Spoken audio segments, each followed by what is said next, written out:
My girlfriend finally broke down and confessed that she had slept with a bartender at a work party. She says she was drunk and taken advantage of. I feel sick and I don't know what to believe. I, 24, have been going out with my girlfriend, 22, for just over 3 years. We do not live together. We were both living at our parents' houses while attending university, but I recently graduated and now have my own place with a roommate. She still lives with her mom, but we have had a few discussions about moving in together. I work full-time at an office job, and she is in class with a part-time restaurant job on the side. She started this job at the beginning of November and was hired by one of her friends. She told me it was annoying that several of the male staff members constantly flirted with her and made inappropriate jokes despite her being in a relationship. This includes the restaurant's bartender, around 30 years old. In late November, only a couple weeks after she started, the staff had their annual Christmas party at the restaurant. It was on a Monday night since the restaurant is closed Tuesday mornings. Later that week, my girlfriend was also supposed to be house-sitting/dog sitting for a friend. She had to go feed the dog every day and was allowed to stay overnight if she wanted, starting Tuesday. We were talking about how we both thought it was hot to have sex in someone else's house and planned to have a few wild nights when we got the chance. My side of the story. I stayed home the night of the party. I was told it was staff only, no significant others, and I had work in the morning, so I had no problem staying in. I dropped my girlfriend off and I was texting her throughout the night. At around 11, I told her I was going to sleep and said goodnight.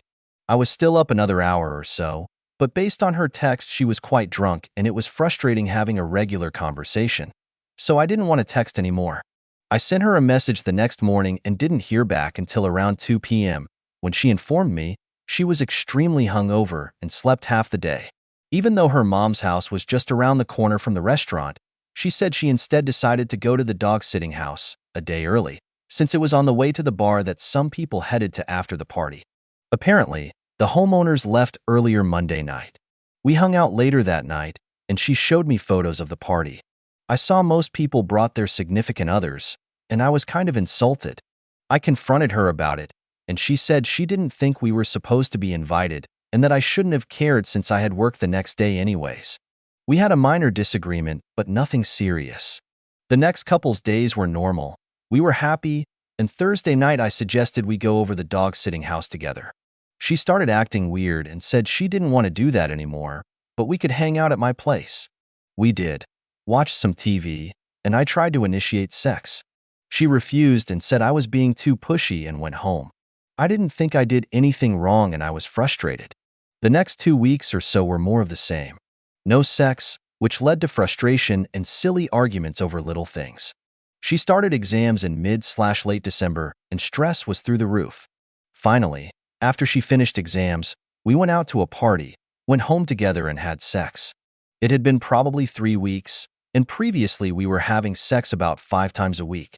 Over the Christmas break we resumed having lots of sex, but things still didn't feel right. There were lots of arguments. We both returned to work/school, and it seemed like every day there was some new disagreement. And now today, we were fighting about something stupid, whether or not her friend calling me Garfield should be insulting, and trying to resolve it. I made an offhand comment about how these little fights shouldn't bother me so much. It's not like she cheated on me. And then she broke down. She started sobbing and saying that she made a huge mistake at the Christmas party. She said she couldn't bear to tell me and wanted to delete herself. Her side of the story. After the crying stopped, I made her tell me what happened. I was pretty pissed off and yelling because she basically told me she cheated on me a month and a half ago and tried to hide it. This is her side.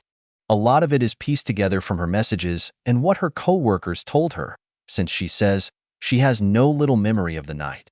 The party was open bar, and she and her friend were hanging out at the bar most of the night.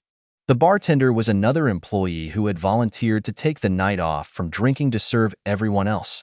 Partway through the night, he started giving her drinks that she wasn't even asking for. She was having a good time and accepted them. Eventually, she got blackout drunk, still pretty early in the night too. She doesn't remember me texting her good night, which was only around 11 p.m. At midnight, she texted the dog-sitting people asking if she could go over that night. There was no answer, of course, since they were on an international flight somewhere. Everyone kept drinking until about 12:30 a.m. Around 1 a.m., the bartender drove a group of people from the party to a bar. He returned to the party to drive the last carload of people to the bar. Everyone else had made their way home by this point. He dropped everyone at the bar except my girlfriend. He told the others he would drive her home, but together they then went back to the dog-sitting house. I don't know the exact details of what happened next, but around 3 a.m., she sent a photo to their work group chat. It includes her, the bartender, and the dog in a bed. You could only see from their shoulders up, but they were obviously shirtless. She included a message that said, "I hope everyone is having a good time. I know we are." She insists she has zero recollection of this happening. She woke up Tuesday lunchtime and was surprised she wasn't in her own bed. The bartender wasn't there when she got up, and there was no sign of him. She said she assumed she must have decided to go out to the bar after, which is why she asked to stay at the dog-sitting house instead of her own. Apparently, she didn't find out what happened until Thursday when she was talking to her friend. She was shown the picture she sent, which was since buried in the group chat. She still insists she has no memory of anything and freaked out and didn't know what to do. That's why she refused to go to that house with me and why things suddenly got so weird between us. She says she wanted to deny to herself that it happened and didn't want to tell me. After finding out the truth today, there has been lots of yelling and crying, and I'm currently home by myself. My thoughts. First of all, I do believe she was taken advantage of. She was blackout drunk and the bartender was sober and significantly older. Her coworkers all confirmed that the bartender told everyone he was dropping her at home, and also that he was feeding her free drinks all night. I also believe she didn't remember it happening at first, because there was a definite mood change on Thursday, which lines up with when she said she found out. However, I can't help but feel like she was willing even if she was drunk. I'm hurt and it feels like I was cheated on. It's not like the bartender took her home against her will and assaulted her. She figured out the logistics of finding a place to go with him and looked extremely happy in the photo.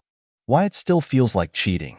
I was told I wasn't invited to the party when everyone else brought their SOs. She had access to the dog-sitting house a day earlier than I thought. She had brought the key to dog-sitting house to her work party, even though it was right next to her mom's house. The bartender is a guy who had openly flirted with her for weeks. She didn't tell me what happened for over a month and had planned on hiding it forever. In anger, I told her that if this wasn't cheating, then she must have been SA. And that if we don't press charges, then at the very least, we need to ensure the bartender loses his job. She cried again and refused to do either. Since she can't remember the night, she isn't willing to report him for anything and can't confirm she didn't want it. What do you guys think? I'm an emotional mess right now and struggling to be logical. Do I need to put emotion behind me and support her as a victim? Or is she a cheater? Things were great before this, and I had hoped to spend my life with this girl. Update number 1. I spoke to her again today and said that there were too many coincidences that make this seem like she planned it out. I told her I needed a bit of time to figure this out, but I didn't think I would be able to move past it. I know drawing this out is probably not the best way to handle anything, but all logic goes out the window when you're the one involved in a mess like this. However, there are still a few updates worth mentioning. We looked at the photo again, and it really looks like the bartender took the photo. There were only 2 coherent messages she sent after I said goodnight. One to the homeowners, and one along with the photo in the group chat. She had a few other messages to a non-work friend during this time that are complete nonsense. She showed me an earlier message where her friend said the party was staff only. She insisted she had never messaged the bartender except within the work group chat. She showed me unaccepted Facebook and Snapchat invites from him and said she didn't even have his number. She was willing to let me use a recovery tool to prove they had never messaged, but I didn't go through with it. She had the key on her keychain since she picked it up from the homeowners, like a week in advance. She is so adamant about this that she was checking photos she took of her odometer hitting 100K to see if her keys were visible, but no proof. She said she would be willing to report the bartender to work for SA, but was still uneasy about pressing charges. She still went through with it and hid it from me, so even if her story is completely true somehow, I'm not sure if I can move past it. Update number 2. I have decided to side with my girlfriend and support her as we figure this out. I'm not going to pretend everything is fine, and I'm not promising that we'll make it through this. Honestly, I have a feeling we probably won't. But we've been together for 3 years, and I believe her about what happened. I think she is a victim even if she didn't handle everything correctly that night. I'm going to support her and try to figure out the full story. I've read every comment in here. I was responding to many with information in these updates, but there are far too many to reply to. Most of the top comments were posted early and are quick to tell me to break up. If you read the rest, they are probably split 60-40 about whether she set it all up or if she was assaulted. To everyone saying that she should break up with me for how I have handled this so far, please try to understand how emotional this ordeal has been for both of us. She came to me saying she made a mistake and that it was her fault, and she hid it for over a month. I only learned all of this yesterday and I freaked out.